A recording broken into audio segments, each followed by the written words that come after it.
quarterback, Lindsey.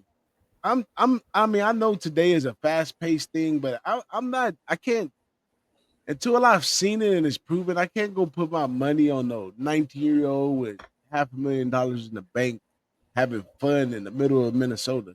But I don't trust a lot that's going on with Minnesota. But what I do defer that people saying they're gonna be tough in the trenches, the opposite side of the trenches, and PJ Fleck, he's gonna get it together. He always does.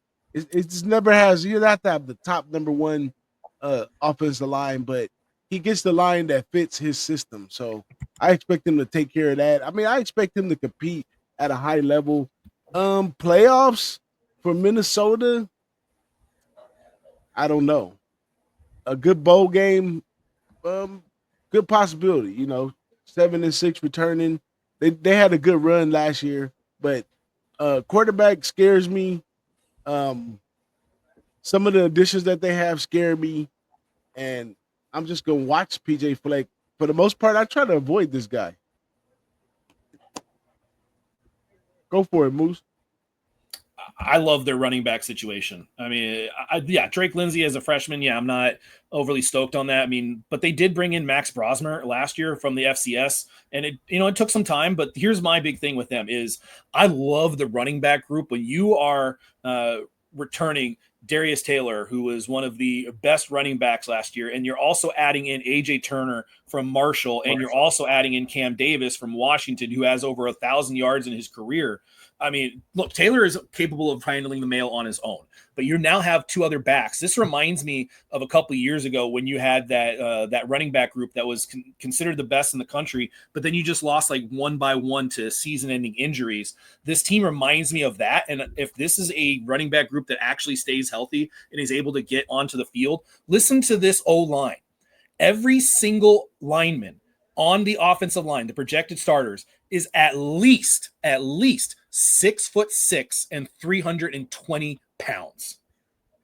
They're large. They're large human beings, and they could have the best rushing attack in the country. The defense is a bit of a question mark, but they did promote Danny Collins to DC, and he's going to be running what's called Havoc, which is how attack, violence, one, compete. And it does fit with PJ Fleck's whole row the boat narrative in terms of everybody has their job. Everybody needs to do what they're supposed to do. The defense should have a little bit of regression because there is a lot of talent that was lost, but I don't see enough regression in the defense to make me think that they're all of a sudden going to be a defense you can circle as somebody we can attack.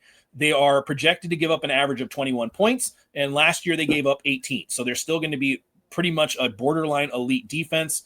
Not as good as last year, but very good. I think the offense got upgraded. The defense got downgraded a little bit. We're going to see a similar team. I do think that they're going to compete. I don't have them as a Big Ten contender, but I do think that they are going to be in a good-sized bowl game this upcoming year and a team that as a dog you are going to be able to back.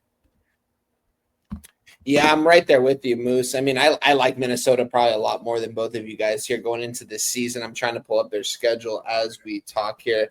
You guys heard me mention them. I mean, I have them number 7 in my power rankings. Mostly they're 12 in a lot of these other power rankings, but I think for good reason. I like what PJ Fleck is building over there. I want to pull up their schedule really quick.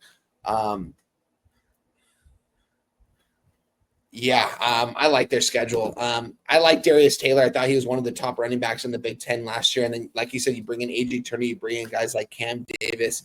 Drake Lindsey, a redshirt freshman, doesn't have a lot of experience. He did learn a lot from a guy like Max Brosmer, who signed an undrafted free agent deal. Is still playing on some team. I forgot what it was, but he definitely did learn a lot from him. He had a lot of experience playing college football. Still remains to be seen. That's the biggest question mark, I think, on this offense. I think when you grab a guy like Logan Loya from UCLA, I mean, it doesn't get grittier than this. I mean, PJ Fleck talks about his receivers willing to block. This kid, it will block, but he will be rewarded for it in those short passes when he takes it for, 40 yards because this kid is wicked fast. I've seen it firsthand. I remember in the DTR days, and DTR has been out of college for a while now. I mean, Logan Loya was one of his guys. Logan Loya, I mean, this guy's going to be playing in the league one day, which is kind of crazy to say. He's not going to get drafted. He's going to sign an undrafted free agent deal, and he's going to make a team somewhere, and a team's going to be like, wow, This kid loves to play football. He's going to go out there and give it his all every time. You got a guy like Javon Tracy as well. You brought him over from Miami, Ohio, who had 800 yards in 2024. Another one of those receivers that's not afraid to block for you. They return a lot of their starters from last year. There's not a lot of turnover on this team. I have this as a top 10 team in the Big Ten. I have them at a 7 right now for a reason. I have high expectations for them. I think they can win 8, maybe 9 games here this season. I think 8 games is probably going to be it for them. But for PJ Fleck and the resources he has, the NIL money he has over there, got to also talk about Coy Parrish, man. I mean, this guy's one of the best players in college football. This guy can do it all, in the back end on that defense. He can also return kicks. This kid's very versatile. This is a potential first-round pick in 2027. He's a true sophomore. He can't even go to the draft this year. We saw what he did last year. This is one of the best defensive backs in the nation. And this kid's like 19 or 20 years old. This is a first-round pick potentially. And I love his instincts out there on the field. I like Minnesota this year, guys. I like it, man. I like the way you went over that, man. Let's take it to one of your